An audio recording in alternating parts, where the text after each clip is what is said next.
8 ಬಾರಿ ಬೆಂಗಳೂರು ನಗರದಲ್ಲಿ ಶಾಸಕನಾಗಿ ಜಯನಗರ ಮತ್ತು BTM ವಿಧಾನಸಭಾ ಕ್ಷೇತ್ರದಲ್ಲಿ ಶಾಸಕನಾಗಿ ಗೆದ್ದಿದ್ದೀನಿ. ಮೊದಲನೇ ಸಲ ವೀರಪ್ಪ ಮೊಯ್ಲಿಯವರ ಮಂತ್ರಿಮಂಡಲದಲ್ಲಿ ಸಚಿವನಾಗಿದ್ದೆ.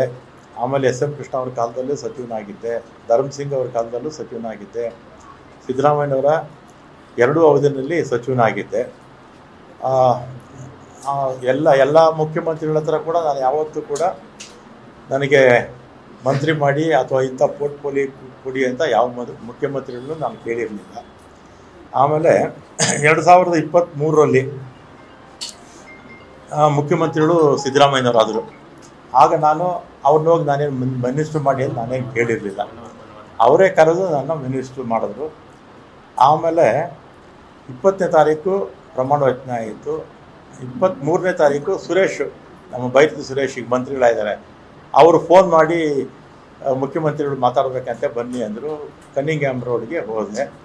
ಅಲ್ಲಿ ಮೇಲ್ಗಡೆ ಯಾರೋ ಇದ್ದರು, ಸೆಲ್ಲರಲ್ಲೇ ಪಾರ್ಕಿಂಗಲ್ಲಿ ನಾನು ಸುರೇಶ್ ಮಾತಾಡಿದ್ವಿ. ಏನು ಕರೆದಿದ್ದೇನು ಅಂತ ಕೇಳಿದೆ.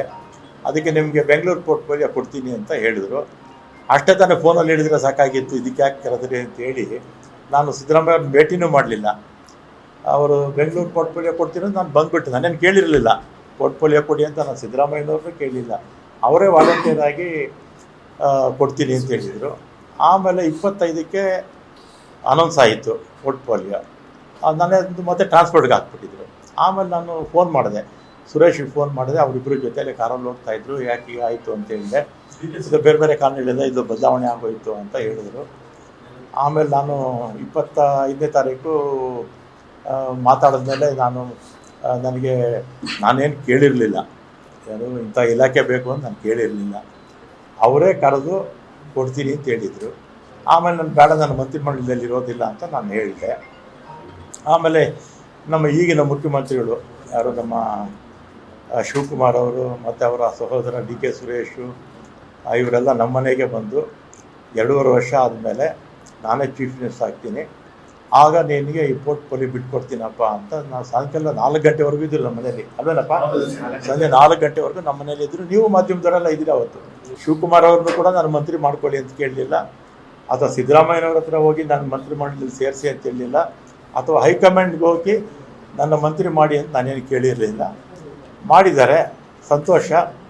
ಮತ್ತು ಅವತ್ತೇ ಶಿವಕುಮಾರ್ ಬೆಂಗಳೂರು ಪೋರ್ಟ್ಫೋಲಿಯೋ ನಿನಗೆ ಕೊಡ್ತೀನಪ್ಪ ಅಂತ ಹೇಳಿದರು. ಆಯಿತು ಅಂತ ಬಂದೆ. ನಾನು ಅದನ್ನು ಕೇಳಿರಲಿಲ್ಲ, ಅದನ್ನು ಕೇಳಲಿಲ್ಲ, ಅವರೇ ವಾಲಂಟಿಯರಾಗಿ ಹೇಳಿದರು.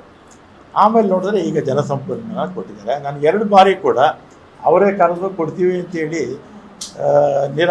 ಆಮೇಲೆ ಬೇರೆಯವ್ರಿಗೆ ಆಯಿತು. ಅದಕ್ಕೆ ನನಗೆ ಬೇಸರ ಆಗಿ ಈಗ ಆತ್ಮಸಾಕ್ಷಿ ವಿರುದ್ಧವಾಗಿ ಕೆಲಸ ಮಾಡೋಕ್ಕಾಗ್ತಿಲ್ಲ ಅಂಥೇಳಿ ಇವತ್ತು ನಾನು ರಾಜೀನಾಮೆ ಕೊಡ್ತಾ ಇದ್ದೀನಿ ಅಷ್ಟೇ. ಆಮೇಲೆ ಕಾಂಗ್ರೆಸ್ ಪಕ್ಷದಲ್ಲೇ ಇರ್ತೀನಿ, ಕಾಂಗ್ರೆಸ್ ಶಾಸಕನಾಗಿ ಮುಂದುವರಿತೀನಿ, ಅದರಲ್ಲೇನು ಎರಡನೇ ಮಾತಿಲ್ಲ. ನಿಖರ ಸುದ್ದಿ, ಸದಭಿರುಚಿಯ ಕಾರ್ಯಕ್ರಮ. ನೀವು ನೋಡ್ತಾ ಇದ್ದೀರಾ ಕಹಳೆ ನ್ಯೂಸ್, ಸಮಾಜದ ಜಾಗೃತಿಗಾಗಿ ವಸ್ತುನಿಷ್ಠ ವರದಿ.